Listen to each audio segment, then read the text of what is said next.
కరీంనగర్ జిల్లా సైదాపూర్, శంకరపట్నం, వీణవంక మండలాల్లో భారీ వర్షాలు కురిశాయి. కుండపోత వానలకు వాగులు, వంకలు పొంగి పొర్లుతున్నాయి. సోమవారం మోడల్ స్కూల్ జలమయమైంది.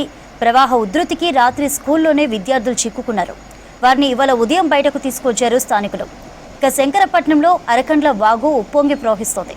శంకరపట్నం, వీణవంక మండలాలకు రాకపోకలు నిలిచిపోయాయి. సోమవారం నుంచి ఎగ్లాస్పూర్ కల్వర్టు దగ్గర భారీగా వరద ఉధృతి కొనసాగుతోంది. కల్వల ప్రాజెక్టుకు భారీగా వస్తున్న వరద గండిపడడంతో వరద వృధాగా పోతోంది.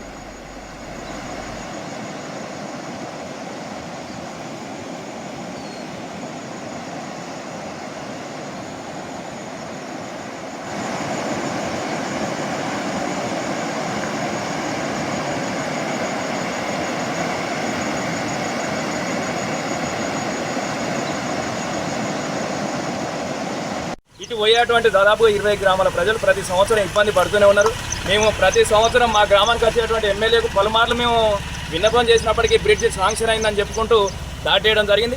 మరి ఇప్పుడు ఉన్నటువంటి ఈ కాంగ్రెస్ గవర్నమెంట్లో ఉన్నటువంటి పెద్దలు ఎవరైతే ఉన్నారో మా మినిస్టర్ గారు చొరవ తీసుకొని వెంటనే ఈ బ్రిడ్జి శాంక్షన్ చేయాల్సిందిగా మా ఈ 20 గ్రామాల పక్షాన నేను కోరుకుంటున్నాను. అతి భారీ వర్షం కురిసిన వేళలో మరి చాలామంది మరి హుజురాబాద్కు పని నిమిత్తం వెళ్తుంటారు. అటు కరీంనగర్, ఇటు హనుమకొండ కూడా పని నిమిత్తం వెళ్ళి మరి వచ్చే క్రమంలో అటువైపే చిక్కుకపోవడం జరిగింది. ఆ భారీ వర్షంలో వాళ్ళు ఎటుపోవాలో వాళ్ళకి తెలియక బిక్కు మంటూ గడపాల్సినటువంటి సందర్భం ఏర్పడ్డది. మరి ఇటువంటి క్రమంలో ఇటు నుంచి ఎవరికైనా పాము కుట్టినా, హార్ట్ అటాక్ వచ్చినా, ఎలాంటి హెల్త్ ఇష్యూ రేజ్ అయినట్టయితే కనీసం అంబులెన్స్ పోయేటువంటి పరిస్థితి కూడా ఈ గ్రామం నుంచి అటు దాటేటువంటి పరిస్థితి లేదు. ఇంకా వేరే మార్గాల ద్వారా కూడా మాకు వెళ్ళాల్సినటువంటి మార్గం లేదు. కాబట్టి పాలకులు దీనిపైన స్పందించాల్సిన అవసరం ఉందని మేము కోరుకుంటా ఉన్నాం.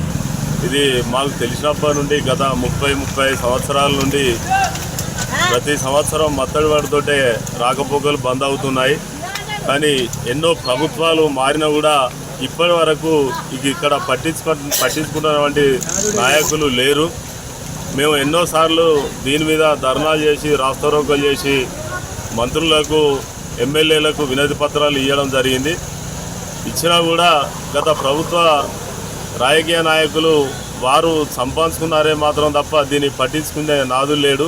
ఇప్పటికైనా ఉన్నటువంటి ప్రస్తుత ప్రభుత్వం స్పందించి దీన్ని వెంటనే బ్రిడ్జి నిర్మాణం చేసి రాకపోకలకు అంతరాయం లేకుండా చేయాలని మేము రావులపల్లి గ్రామ పక్షాన